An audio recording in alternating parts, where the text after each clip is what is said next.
네, 안녕하십니까. 하나증권 리서치센터 2024 하반기 전망 포럼 1일차 오후 방송 시작하겠습니다.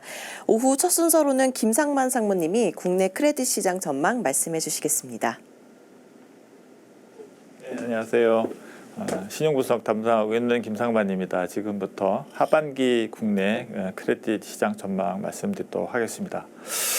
먼저 이제 오늘 이 키 차트, 이게 오늘 이 차트가 제일 이제 중요하니까 이것만 잘 기억하셔도 어떻게 보면 오늘 말씀드릴 내용에 많은 내용이 이제 함축되어 있다고 말씀드릴 수 있을 것 같은데요.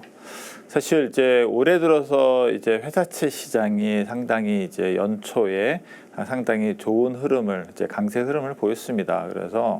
그리고 당초에 뭐 부동산 PF에 관련된 구조조정 부담이라든가 여러 가지 시장금리, 고금리 부담 그런 것들에 대한 우려가 있었음에도 불구하고 이렇게 회사채 시장이 강세를 이제 보였던 그런 배경에 대해서 사실 저 스스로도 참 많이 좀 궁금해했고 의아했었던 부분이었는데 최근에 이제 하반기 전망 자료를 준비하고 자료를 찾아보고 데이터를 찾아본 와중에 제가 이렇게 발견한 차트인데요. 이게 어떻게 보면은 저희가 지금의 여러 가지 이런 우호적인 시장 환경을 만들어준 그 주된 배경을 보시면은 제가 이제 저희가 이제 보통은 뭐 국채 대비 회사채 신용 스프레드를 이제 그런 많이 쓰는 사이. 오늘은 이제 기준금리 대비해서 은행들의 대출금리 스프레드를 이제 정리를 해봤습니다. 그래서 이 차트를 보시면은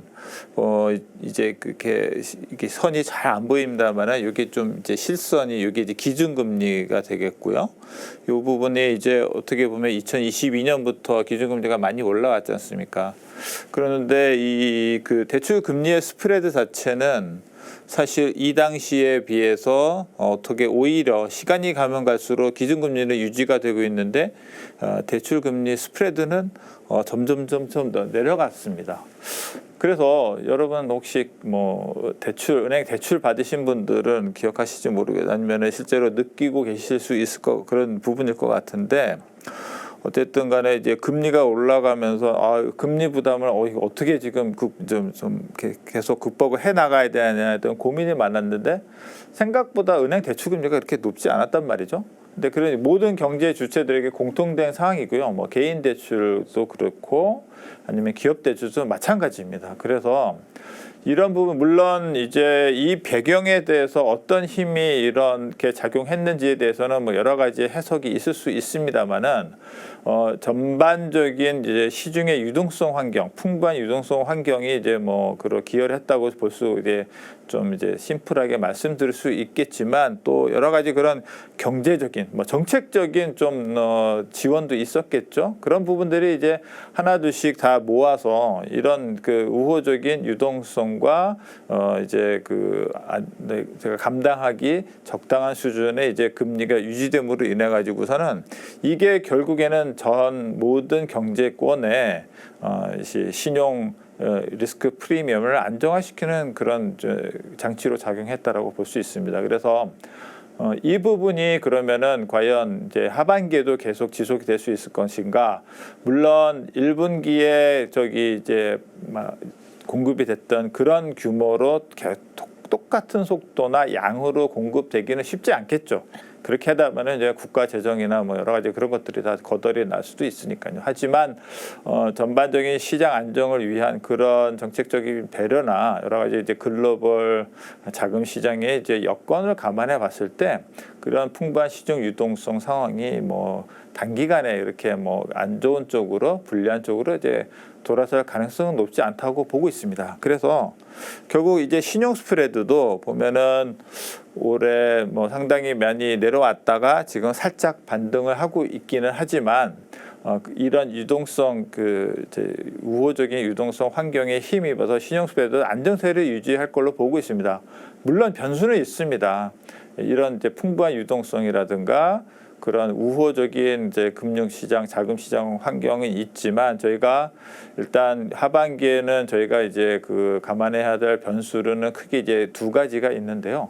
첫 번째는 이제 수급적인 채권 시장이 좀 공급이 늘어난다는 그런 측면하고 부동산 PF와 관련된 구조조정이 어떻게 방향을 잡아 나갈 것인가가 어떻게 보면 이제 변수로 작용할 수는 있을 것입니다. 한데 이런 두 가지 리스크 변수가 있다고 하더라도 만약에 그런 변수들이 좀 불리하게 작용을 하면 분명히 그런 이제 유동성 공급이라든가 그런 부분에 대한 지원에 대한 부분들이 상반기와 같은 그런 그 기조로 공급될 가능성이 높다. 그래서 시장 자체가 불리하게 위로 이제 스프레드가 밀리는 이제 그런 흐름 가능성은 뭐 제한적으로 좀 보고 있습니다. 그래서 일단 좀 세부적인 내용을 말씀을 좀 드리겠습니다. 그래서 보시면은 우선 시장 여건에 최근에 이제 그 최근 들어 얘기입니다. 4월, 5월 들어서 글로벌 시장금리 반등하면서 국내 시장금리가 많이 이제 올라갔습니다. 그래서 그동안에 이제 국고채 금리, 장단기 금리 차가 역전이 됨으로 인해 가지고서는 사실 역캐리 부담 때문에 이제 채권 운용하는 주체에서 많이 이제 어려움이 있었는데 이런 부분들이 많이 좀 부담이 해소가 됐습니다. 그래서 저희가 이제 국채를 통해서건 아니면 이제 국채 금리가 올라갔으니까 회사채 금리도 같이 올라갔고 했으니까 어떻게 보면은 지금 시점에서 새로 들어가는 자금의 입장에서는 가격 부담이 좀 더 높은 금리의 채권을 매수할 수 있는 좀 기회가 좀 왔다고 좀 볼 수 있을 것 같고요. 그 다음에 이제 보시면은 이제 그 전반적인 기업 조달 여건도 좀 우호적입니다. 물론 여러 가지 양극화 때문에 대기업하고 중소기업 간의 차이는 있습니다. 하지만 이쪽에 왼쪽 오른쪽의 차트를 보시면은 지금 좀 진한 선이 회사채 발행 잔액인데 요 약간 흐린 선이 은행 대기업 대출이거든요. 회사채 발행도 지금 상당히 잘 이루어지고 있죠. 회사채 시장도 화랑입니다만은 은행 대기업 대출도 어떻게 꾸준히 증가하고 있습니다. 어떤 면에서 있어서는 기업들의 현금 흐름이 안 좋아지는 거에 반증일 수도 있겠지만 일단 뭐 기업을 자금을 조달해야 되는 기업 입장에서는 내가 회사채 시장이 막히면 은행 가서 대출을 받을 수 있겠다라는 그런 측면에서는 좀 긍정적인 흐름이라고 말할 수 있을 것 같습니다.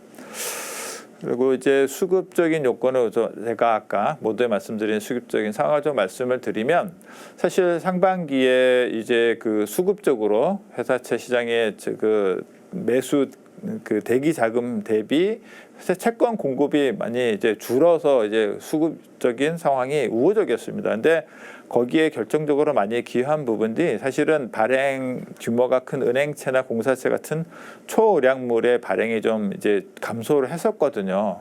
근데 이제 그런 요인들이 이제 하반기에는 조금 변화가 있을 것 같습니다. 먼저 공사채 같은 경우에는 이제 발행이 코로나 이후로 좀 기조적으로 발행 규모 자체가 레벨이 업된 상태입니다. 근데 올 상반기에는 발행이 만기가 도래하는 것 정도 사원하는 정도밖에 이제 발행이 안 됐습니다. 그래서 하반기로 가면 갈수록 공사채 좀 발행이 상반기보다는 좀 늘어날 것 같다라는 거 하나 말씀드리고요.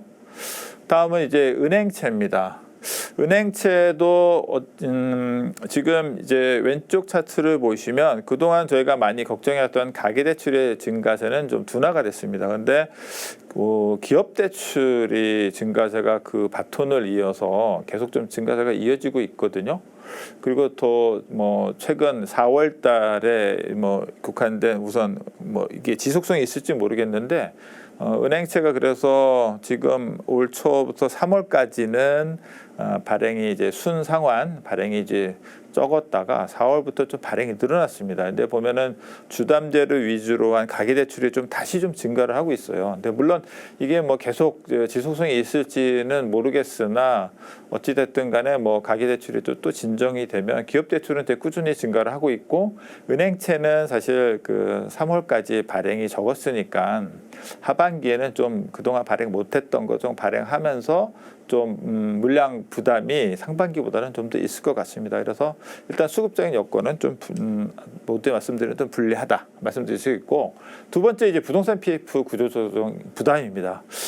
지금 이제 지난주에 정부에서 이제 PF 대책이 나왔죠. 그래서 지금 이제 부동산 PF 관련된 그 익스포저가 뭐 통계하는 이제 기관이나 그런 방식에 따라서 한 130조 원에서 뭐 한 230조 원까지 이제 있습니다. 일단 규모 자체가 뭐 좀 적지 않은 규모인데 다행스러운 거는 이제 그런 그 제1금융권 은행이나 이제 보험 같은 이제 좀 대형 금융기관들의 익스포저가 많이 집중돼 있기 때문에 뭐 큰 위험 요인은 아니긴 합니다만 어쨌든 이거를 이제 정리를 해 나가는 과정에서 어느 정도 이제 저기 중소형 뭐 건설사나 금융사들의 고통 분담은 좀 있을 수 있다라고 좀 볼 수 있을 것 같고요. 그리고 이제 보시면은 뭐 이게 금액 중에 어느 정도가 손실이 될 것인가, 사실은 이거는 뭐 어떻게 뭐 계산을 하기 나름입니다. 기준을 어떻게 잡냐 나름이기는 한데, 이 그 부동산 PF 익스포저가 높은 뭐 캐피탈사나 제2금융권의 캐피탈이나 증권사들의 전체 합산 뭐 자본 규모나 창출할 수 있는 연간 이익 규모 대비해서는 전체적으로 평균적으로 보면 뭐 감내할 수 있는 수준은 될 것 같습니다. 근데 개별 이게 전체 평균이 이렇다는 거기 때문에 뭐 일부 개별 회사 측면에서는 좀 부담이 있을 수는 있다라고 볼 수 있을 것 같고요.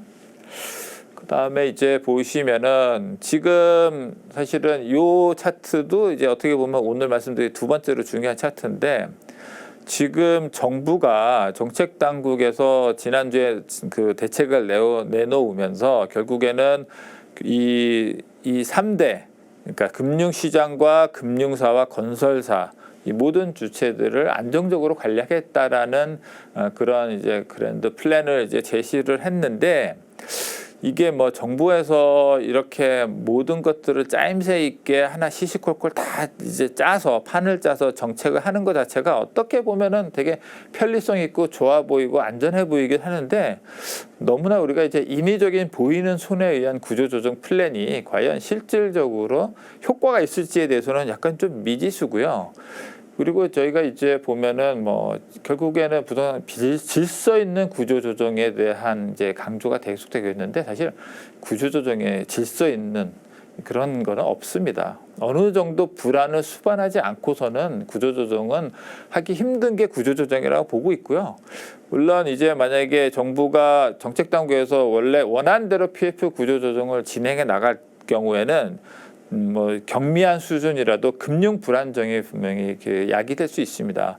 그런 금융 불안정을 과연 어떤 식으로 이거를 이제 조정해 나가고 정부가 이거 이제 커버해 나가느냐, 어떻게 다루어 나가느냐에 따라 가지고선 결국 이 구조 조정이 어떤 식으로 될 부분에 대한 것들은 결국 앞으로 상황이 전개되는 거에 따라서 저희가 좀 주목해 봐야 되고, 이 부분이 관건이라고 볼 수 있기 때문에 제일 중요한 모니터링 포인트가 될 것 같고요, 하반기에. 그래서 결론적으로 지금 보시면은 지금 그 왼쪽을 보시면은 국채 대비한 그 동일 만기 회사채 금리의 상대적인 금리 배율이 너무 밸류에이션 상으로는 비쌉니다. 근데 하지만 모두에 말씀드렸듯이 유동성 환경이 좋은 환경 하에서는 좀 우리가 좀 더 새로운 밸류에이션을 적용해 줄 수 있거든요. 그래서 어떻게 보면은 우리가 뭐 별로 메리트 없지만 어느 정도 계속 할 수밖에 없는 수준의 금리 수준이라고 생각을 하고 있고요. 그래서 네, 전략을 말씀을 드리면은 아직까지 금리 변동성이 높기 때문에 좀 단기 채권 위주로, 그 다음에 이제 우리가 뭐 그 우량 등급과 비우량 등급 간의 금리 차가 크면 좀 비우량 등급에서 선별적인 기회를 엿볼 수 있을 건데, 또 비우량 등급의 또 금리 차도 높지 않습니다. 그래서 그냥 우량 등급에 집중하셔도, 그러니까 단기 우량채에 집중을 하셔도 하반기 대응하는 데 큰 어려움은 없으실 걸로 그렇게 전망 드리겠습니다. 이상으로 하반기 크레딧 시장 전망을 마치도록 하겠습니다. 감사합니다.